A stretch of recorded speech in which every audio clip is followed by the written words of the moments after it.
வணக்கம் மக்களே. சிகப்பும் காக்காட்டி அடைக்காக்கும் காட்சியை தான் இப்பொழுது பார்க்க போகிறீங்க. இப்பொழுது அங்கேருந்து வந்து கொண்டிருக்குது. காக்காட்டி அடைக்காக வந்துக்கிட்டு இருக்குது. இது வீதியில் தான் முட்டை விடும். காக்காட்டி 3 முதல் 4 முட்டை தான் விடும். இந்த காக்காட்டி 4 முட்டை விட்டுருக்குது. அதனால் அடை காத்துக்கிட்டு கொண்டு இருக்குது. இது தரையில் முட்டை விடுறதுனால தரையில் முட்டை இருக்கிற இடம் சீக்கிரம் கண்டுபிடிக்க முடியாது. நல்லா தேடி பிடிக்கும்போது தான் அது எங்கே இருந்தது. தரையும் அது போல் ஒன்று போல் தெரியும். அவ்வளோ சீக்கிரமாக முட்டை எப்படி கிடக்குன்னு தெரியாது.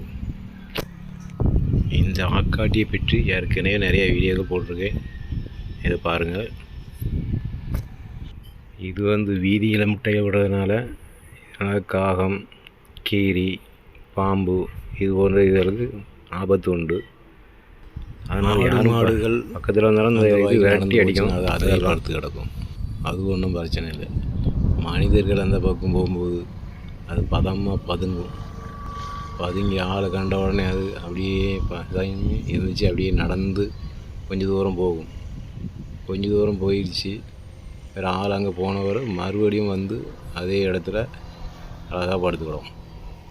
இது ரொம்ப யோசனை பண்ணி பதமாக போயிட்டு மறுபடியும் திரும்பி படுத்துக்கிடும். முட்டையிட்டு அடைக்காக்கும்போது ரொம்ப அமைதியாக தான் இருக்கும். ஆனால் இது குஞ்சு பறிச்சிட்டுனா யாரும் அந்த பக்கம் போக முடியாது.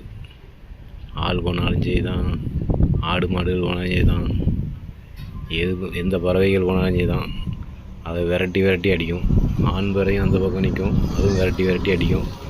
அது ரொம்ப பாதுகாப்பாக இருக்கும். ஆனால் குஞ்சு தரையில் படுத்து கிடந்தால் எந்த இடத்துல கிடக்குன்னு நம்மளாலேயே கண்டுபிடிக்க முடியாது. அது தரையும் மண்ணும் ஒரே போல தான் இருக்கும்.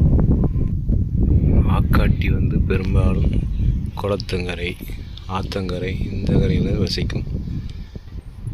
நான் நிறைய ஆக்காட்டிகளை பார்த்துருக்கேன். ஒரு சமயம் ஒரு கீரி அது குஞ்சு இருக்கிற இடத்துல போயிருக்கும் பொழுது அந்த ஆக்காட்டி அந்த கீரியை விரட்டி அடிச்சது.